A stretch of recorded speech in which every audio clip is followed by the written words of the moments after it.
दोस्तों आज की कहानी है जेठ जी की शादी। दोस्तों कहानी शुरू करने से पहले अगर आपने हमारे चैनल को सब्सक्राइब नहीं किया है तो सब्सक्राइब कर लीजिए ताकि आपके पास पहुंचे हर नया वीडियो। नीरू के हाथों में मेहंदी का रंग बहुत गहरा सड़ा था, जिसे देखकर नीरू की सहेली मधु ने कहा, कहते हैं कि मेहंदी का रंग जितना गहरा होता है पति का प्यार भी उतना ही गहरा होता है। देखना नीरू, जीजाजी तुझे बहुत प्यार करेंगे, मधु ने छेड़ते हुए कहा। वहां बैठी उसकी सभी सहेलियां शरारत से मुस्कुरा दी। ये देखकर नीरू ने शर्मा कर नजरें झुका ली। तभी कमरे में नीरू की सासी आ गई। उन्होंने मधु की बात सुन ली थी और कहा, बोल तो तुम बिल्कुल सही है सुधा।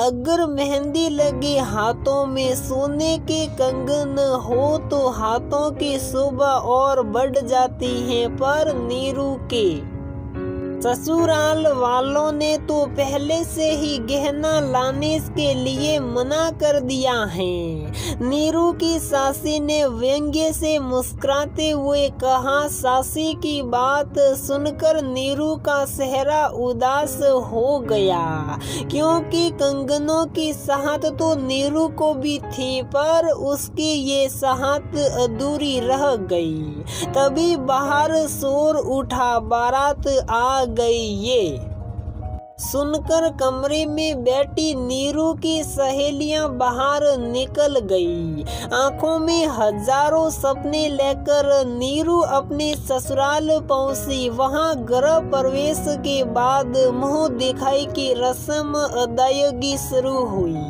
नीरू को मुंह दिखाई में कोई गहना नहीं मिला, क्योंकि उसके जेठ की शादी भी 1 महीने पहले ही हुई थी।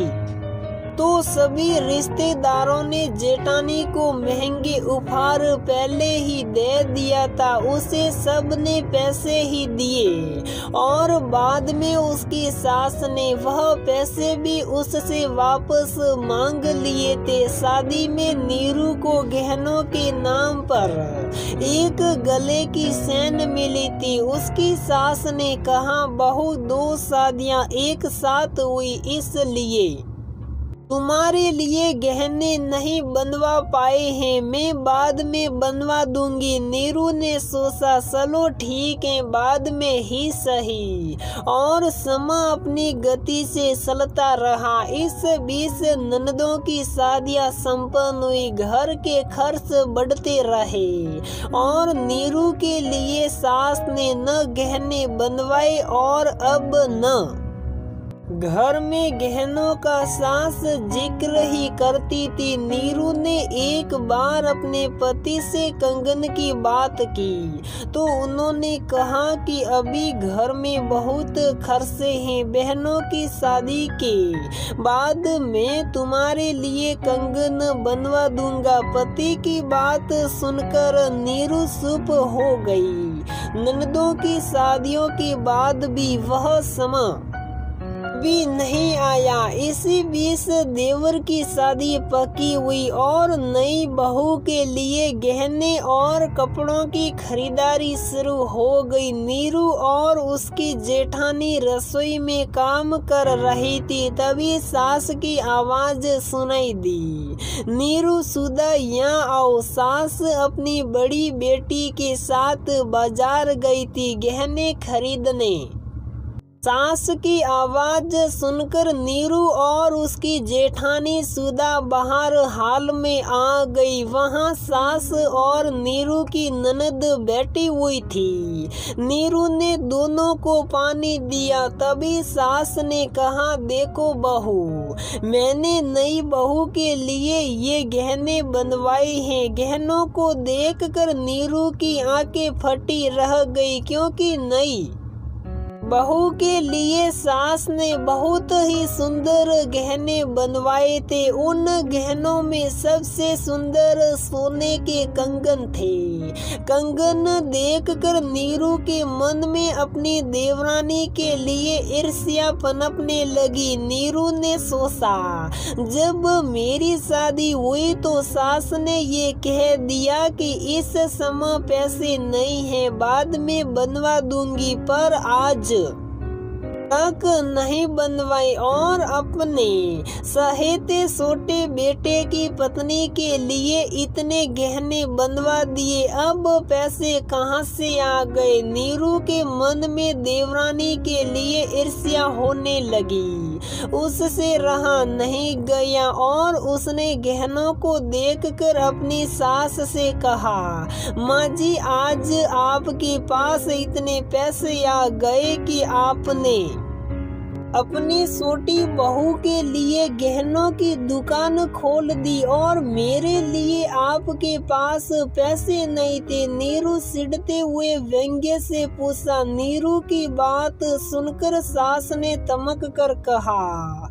अरे कैसी जेठानी हो, अपनी देवरानी से ईर्ष्या कर रही हो। ये तो महापाप है, क्योंकि वह तुम्हारी छोटी बहन जैसी है। हाँ, मैं अपनी देवरानी से ईर्ष्या कर रही हूँ और इसकी जिम्मेदार भी आप ही हैं, क्योंकि आपने मेरे लिए कुछ नहीं बनवाया और मेरी देवरानी और जेठानी के लिए सभी गहने बनवाए। ज्यादा नहीं तो कम से कम मेरे लिए एक कंगन ही बनवा दिया होता तो मुझे आज ईर्ष्या न होती। अगर ये पाप है तो पाप ही सही। मैं भी एक औरत हूँ, मुझे भी गहनों का शौक। नीरू ने गुस्से में जवाब दिया और वहाँ से जाने लगी। तभी नीरू की ननद ने कहा, नीरू रुको। वह रुक गई। ननद ने गंभीरता से कहा, माँ, नीरू की ईर्ष्या जायज है, क्योंकि हमने उसे ईर्ष्या करने के लिए मजबूर किया है। हमें उसके लिए भी कम से कम एक जोड़ी कंगन तो बनवा ही देना चाहिए था। बेटी की बात सुनकर सास को भी अपनी गलती का एहसास हुआ। उन्होंने नीरू से कहा, ये कंगन तुम रख लो, कल हम छोटी बहू के लिए दूसरा कंगन खरीद लेंगे, क्योंकि इस समय हो जाएगा, वरना पहले की तरह फिर टल जाएगा। वह ठीक नहीं होगा, सास ने गंभीरता से कहा। सास की बात सुनकर नीरू के चेहरे पर मुस्कान फैल गई। सास ने कंगन नीरू के हाथों में रख दिया। तो दोस्तों, हमारी ये कहानी यहीं पर समाप्त होती है। अगर आपको हमारी ये कहानी पसंद आती है तो प्लीज वीडियो को लाइक करें, शेयर करें और हमारे चैनल को सब्सक्राइब जरूर करें।